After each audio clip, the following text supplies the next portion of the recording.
Қазақ мәдениетінде жазушы ерекше орын алған тұлға. Ол халқымыздың өмірі мен тарихының жарқын бейнесі, ұлттық сананы қалыптастыратын рухани көшбасшы. Бүгінгі хабарымызды біз әдебиет пен мәдениеттің қоғамдағы рөлін қорғап, еліміздің рухани дамуына ықпал еткен жанға арнамақпыз. Ол жазушы, тарихшы, өлкетанушы. Ол қоғам қайраткері, халықаралық Алаш әдеби сыйлығының лауреаты, Қазақстанның еңбек сіңірген қайраткері. Ол туған елдің тарихын түгендеген тұлға. Ол өмірі өнегеге толы Нағашыбек Қапалбекұлы.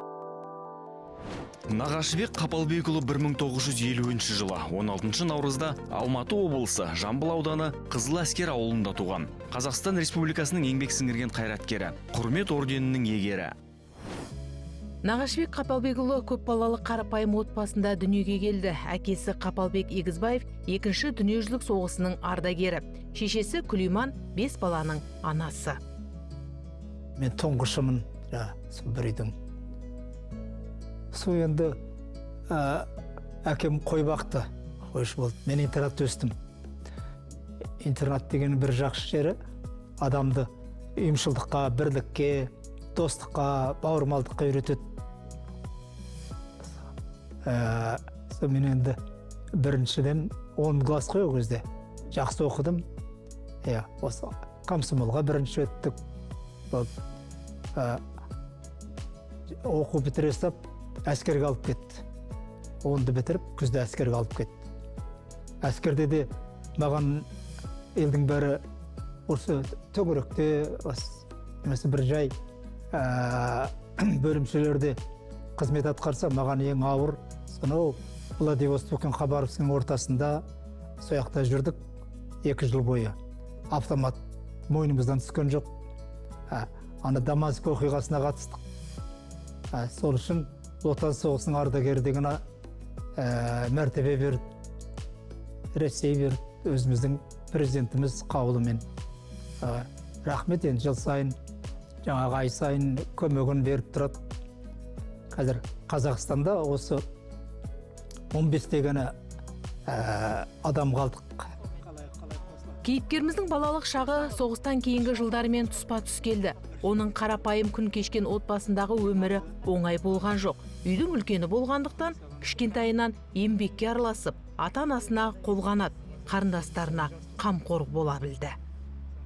Қойшының өмірі жыл 12 ай 365 күн жұмыс қой, күндіз-түн. Солай бейнетпен өтті өмірі. Сол өзім ойлаймын, сол бейнет ақыры жеп қойды ғой бұларды. Екеуі де ерте кетті. Қазір ойлаймын, осы шіркін-ай, осы біздің кейінгі өмірімізді көрмей кетті ғой деп, осы жасқа келсем де сағынам әке-шешемді. Ана бірдеңке кейде жазып отырсам, кейде жылақ болам. Сол кезде кішкентайларым кеп, қызым кеп, балаларым кеп, не әке-шешеңді ойлап отырсыз ба дейді, деп мен адам ішінде мәңгілікке сағыныш кетеді. Ер азаматтардың бәрі соғыстан келген, біреуінің аяғы жоқ, біреуінің қолы жоқ, үсті-басы тыртық, біреуінің көзі жоқ. Соғыстан келген өңкей ардагерлер, мұғалімдеріміз де соғыстан келгендер өңкей. Елдің бәрі жаңағы жесір аналар, соғыста күйеулері қайтыс болған, кешкі жақын қосылып, жаңағы зарлап өлең айтады, соғыстағы бауырларын қайтыс болған күйеулерін. Біз соны өстік. Мына жүрегімізде, біздің көңілімізде мұз қабыздап қалды ғой. Сол соғыстың зары, соғыстың мұңы таусылмайтын жер. Оны бүгінгі ұрпақ енді көрмей-ақ қойсын, білмей-ақ та қойсын, бірақ біз соны көріп өстік. Әдетте кез келген өнер адам бойына әке қаны, ана сүтімен беріледі деп жатады. Алайда кейіпкерімізде олай емес.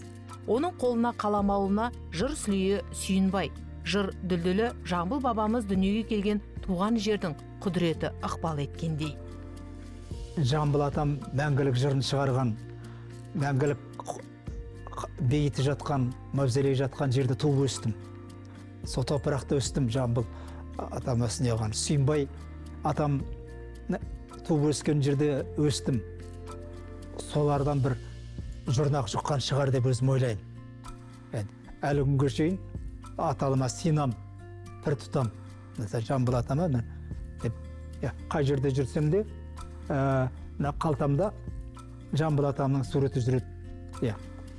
Өйткені осы бір 7-8-дегі кезім бір күн түсімде Жамбыл атам көрдім, біздің үйдің төрінде отыр екен.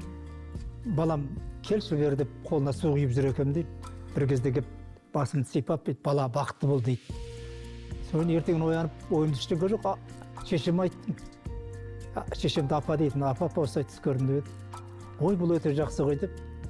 Шеше жүзге келген кісі еді. Жүзге тәу апа дейтінбіз.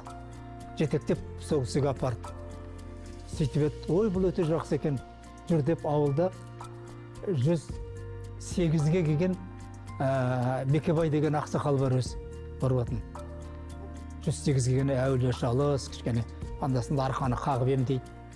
Сол кісіге апарып еді, арқамды қағып, ана баланың арқасынан ұрмаңдар шығақ.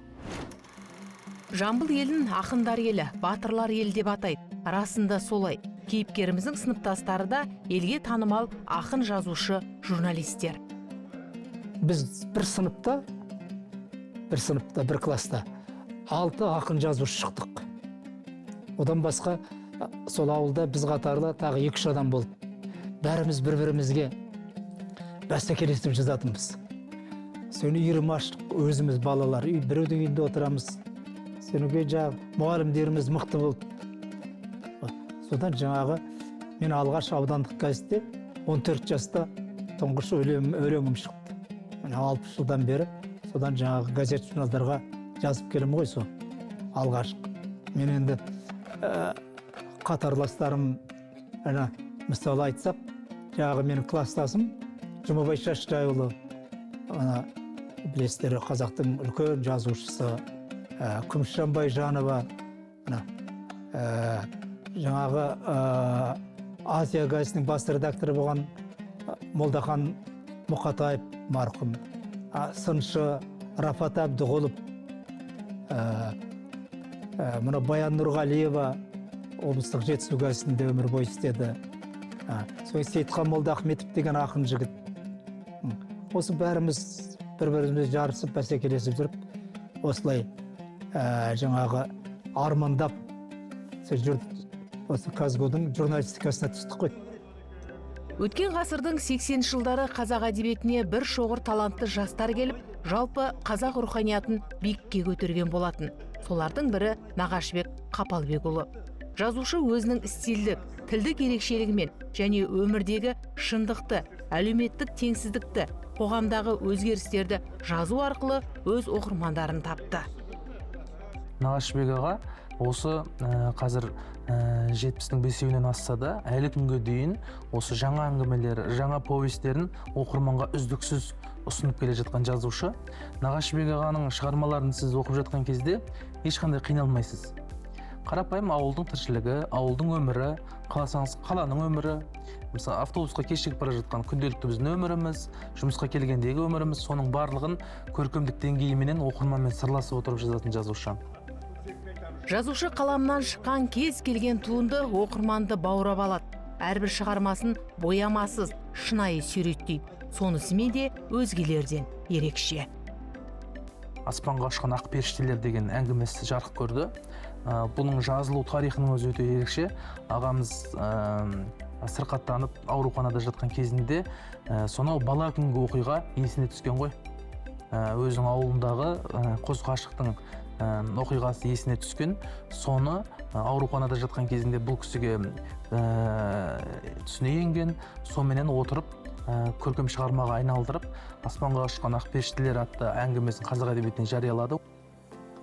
Оның әңгімелерінің тақырыбы алуан түрлі, махаббаттан бастап, қоғамдағы ахуал, ұрпақ тәрбиесі, әке мен бала арасы сияқты өзекті тақырыптарды қамти отырып, қазіргі қазақ ауылының жай-күйі жайында да сыр шертеді. Сен қарай кетіп бара жатқанына қарамастан, заманауи тақырыпта да қозғап жүр. Мысалы, «Миллионер» деген шығармасы, «Күн бетінде Секпіл бар» деген хикаяты бүгінгі заманның тынысы. Бүгінгі жастардың мінез құлқы, үлкендердің көзқарасы, соның бәрін оқиға арқылы жазады. Тек қана достық, жаңағы тарихи шығармалар емес, махаббат туралы да жазған шығармаларын жастар сүйіп оқиды. Адамның жан дүниесін, сосын адам мен қоғам арасында қайшылықтар, немесе адамдардың бір әулеттен тараған, немесе ерлі зайыптылардың арасындағы қайшылықтарды да қоздатып, жаңағы нәзік сезіммен бір сыздықтатып, адамның, оқырманның жүрегіне жеткізе білетін жазушы. Кейіпкеріміздің «Миллионер» атты әңгімесі өмірдің шынайы болмысын, рухани құндылықтар мен материалдық байлықтың арасындағы мәңгілік тартысты ерекше суреттеген туынды. Бұл шығарма тек бір адамның тағдырын емес, тұтас дәуірдің рухани кескінін көрсетеді. Күрт ауданында жер алып берген. Ана көмектесіп қараша. Соған сол демалыс берді, мені қолым тимеді. Кейін бір мұнда кейін кітап музейінің директоры болып тұрғанда бір барып сояқта. Сөйтсем сол жерде жағы соған көмекші болып бір орыс жүр. Орыс. Шашын алдырып тастаған, керзет киген. Сол ана өзі бір шаруам бар деп кетіп қалды 3-4 күнге. Мен ана таза жазайыншы деп үй бар, қалың жыныс тоғай, мына жер топар өзен ағады, рахат. Жағы жігіт уқа жасайды, балық аулайды, қырға аулатып береді. Сол 3 күн бірге жүрдік. Сода жаңғым айтты ғой, осындай бір қалай болғанын, қалай істегенін, бір адамдармен дос болып, сол адам сатқан ғой ақша үшін. Мына ақша адам емес, періштенді жолдан тайдырады дейді ғой. Ақша, байлық, күндестік, қызғаныш. Сол екі дос болған, сол дос мұны енесінің соны лақтырып жүрген ғой, мойнына кіріп лақтырып. Сол астына кетіп баратқанда есін жиып, герді шешіп жүрген. Содан тарағап, қашқан сол бойы Қазақстанға келген. Қазақстанда жаңағы паспорт жоқ, ештеңке жоқ, биш болып жүрген жерден елдер жаңағы үйдің иесі сояқта маған не болды деп алып кетіп малшы болған. Сол өмірін айтып беріп, содан жаңағы осы «Миллионер» деген өмір жазған ғой. Сондай-ақ Нағашыбек Қапалбекұлы тарихи тақырыптарға да жиі барады. Атақты бабамыз Жамбыл және оның ақындық төңірегіндегі жөнінде іздеп, зерттеп, ел мен жер, өткен мен бүгін жайлы сабақтастыра отырып, танымдық, тағылымы мол дүниелер жазды. Оның кейіпкерлері қазақ елінің біртуар перзенттері. Қарасай, Шапрашты Наурызбай, Өтеген, Райымбек, Сұраншы, Саурық, Сыпатай, Бекболат секілді дулығалы батырлар. Жазушы ретінде өзінің бүкіл шығармашылығының өзегіне тарихи тұлғаларды алған екен, тарихи оқиғаларды алған екен. Қалғанын әдебиетпен көркемдеу, әспеттеу, әсірелеу сияқталады. Ал негізгі өзегі тарих. Мен айтамын, бұл Есенберлин сияқты тарихи тұлғаларды тірілткен жазушы, немесе тарихи оқиғалар негізінде өмірді көркемдеп жазған адам. Бірақ оның несі жай ғана әдебиет емес, негізгі іргетасы ма, негізгі қабырғасы ретінде тарих тұр. Тарихи оқиғалар мен тарихи тұлғалар. Міне осы жағынан келгенде Нағашыбек Қапалбекұлының артықшылығы басқалардың осында. Шынайы, тартымды тарихи дүние жазу үшін деректер базасын жинау ғана жеткіліксіз. Нағашыбек Қапалбекұлы тілшілік қызметте жүргенде көкірегі тарихқа тұнып тұрған, көненің көзі болған қариялардың ауыздарынан шыққан әрбір мәліметті, тарихи аңыздарды, әңгімелерді, қиссаларды қойын дәптеріне түртіп жазып жүрген. Осындай ізденістің арқасында тарихи тұлғалардың есімін қайта жаңғыртты. Көнекөз қариялар, тарихта білетін шежірешілер әлі көз тіртұғын.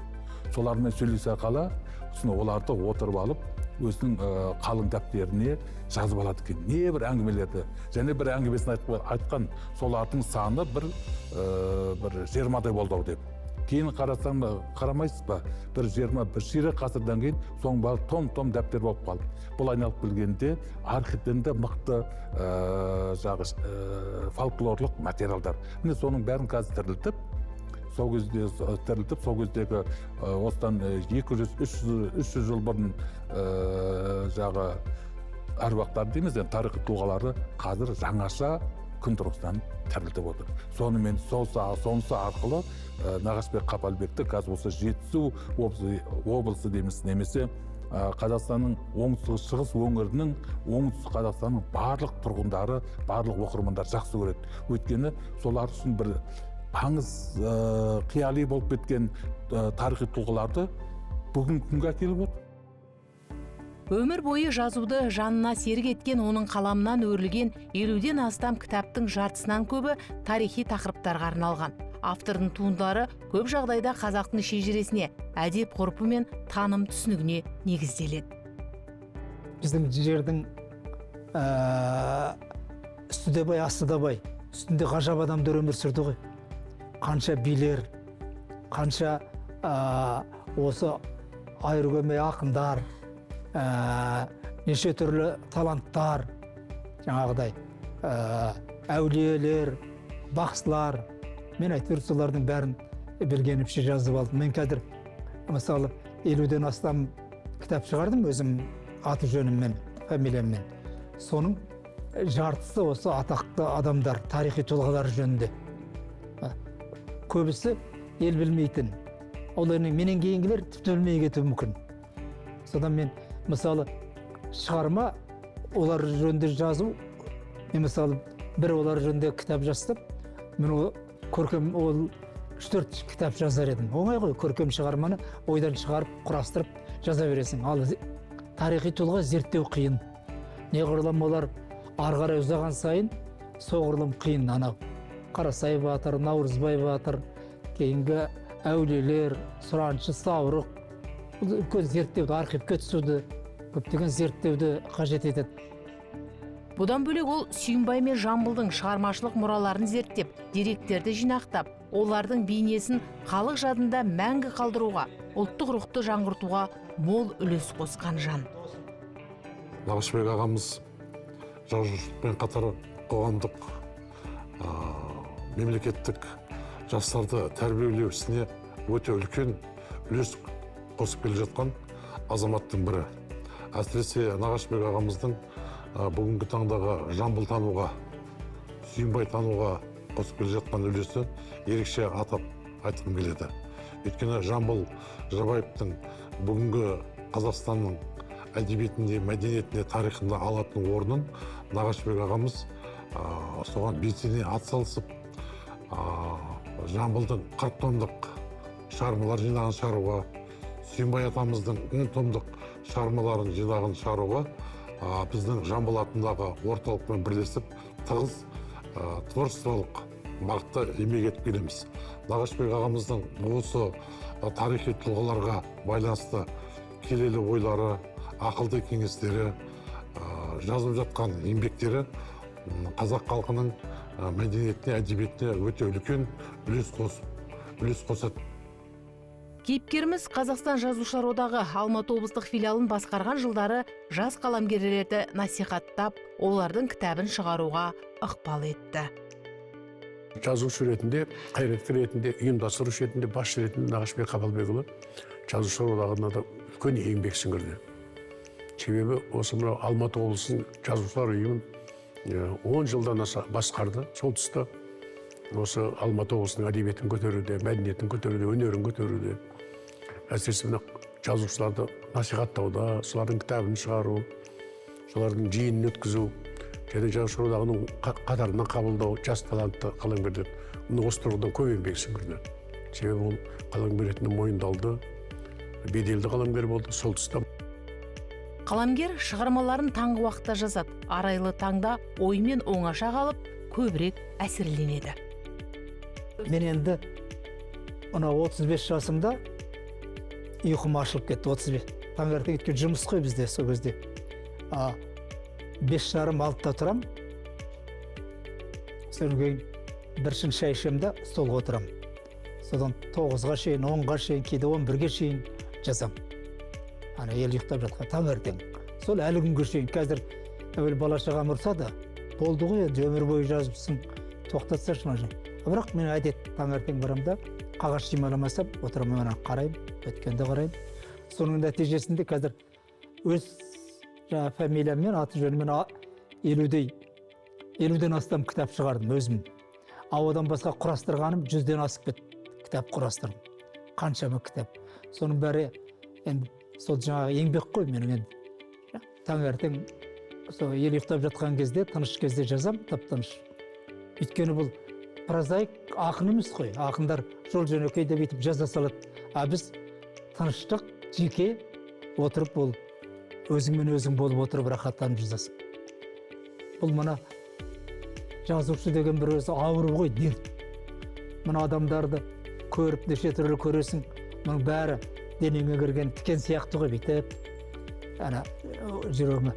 Ал енді жазып отырғанда, жаңағы сол тікендерді бүйтіп алып тастап, рахаттанып бүйтіп отырғаның сияқтысың. Содан жаңағыдай оқырмандардың бір күні мұның енді азабы көп қой, оны бір рет жазасың, екінші рет қайта көшіресің адам, үшінші рет компьютерға бересің, оны бір-екі рет қарайсың, одан кітапқа бересің, кітабың шығады. Бұл енді азап өмір былай қарасаң. Сол шығып, бір адам біреулер келіп, ой, мынауың жақсы екен десе, жаңа бүкіл сен денеңе кірген тікен бәрі сыпырылып өз-өзінен түсіп, бір рахат, көл дария сезімде қуанышта жүресің. Міне, жазушының бақыты сол. Бұл енді кесел сияқты ғой, ауру сияқты жазбасаң тұрамайсың. Айтуынша, өмір әлем деген шексіз. Сондықтан өмірді ұсақ-түйек дүниелермен шектеп қоюға болмайды. Әсіресе өзгерістер жиі болатын қазіргі уақытта заманға қарай жұмыс жасау керек деп есептейді. Мейірім азайып баратыр. Мейірім жоқ. Қазір бір зұлымдыққа, сұрқиялыққа, ашкөздікке соған бейім. Бала нелер, адамдар да, жастар да, жастар. Ана бұрын бәріне шүкіршілік, тәубашілік етіп отыратын. Құдай осыған жеткіз, таңертең тұрдық па, шүкір деп ішіңдер, тәуба осы амасау, осы күнге жеттік. Мына алдымызда нан бар ма, шай бар ма, болды. Анау-мынау не қылмаңдар, аттамаңдар. Қазір бәрі қанша есігінің алдында 3 машина үйінде бәрі сары май, қазы қарта жеп отырады. Жоқ, шылық жамандау. Бұл мына елді жамандау, ортаны жамандау, мемлекетті жамандау, басшыларды жамандау, дерт болып баратыр. Кесел. Бұл қазір отыра қалса бәрі дастарханда отырсын, үлкен кіші бәрі жамандау. Бұл да бір дерт. Қазір бір жалпы психология солай болып кетті. Шоқтығы биік дүниелерді әдебиет айдынына қосқан. Қазақ қара сөзінде өзінің ешкімге ұқсамайтын стилімен даралана білген жазушының өмірі жас қаламгерлерге өнеге. Керемет бір тәмсіл бар. Қарттық кез келген адамға бұйырмайды. Қарттық деген нағыз бақыт деген. Сол айтпақшы, Құдайға шүкір, әйтеуір осы жасқа келдік. Осыдан бір 30 жыл бұрын ағамыздан бір творчестволық осылай бас қосу болды. Сол жерде үлкен Қараш ағамыз келді, соның қызы Ләззат Қараш келді, соның күні Орысбек Әбілдәуді ағамыз келді. Солармен отырған кезде сол ой туындап, сол жерде бәрі сол шыққан өлең еді. Сол жерде мен алғаш соны орындағам 30 жыл бұрын. Ағашбек деген ән, қабыл алсаңыздар.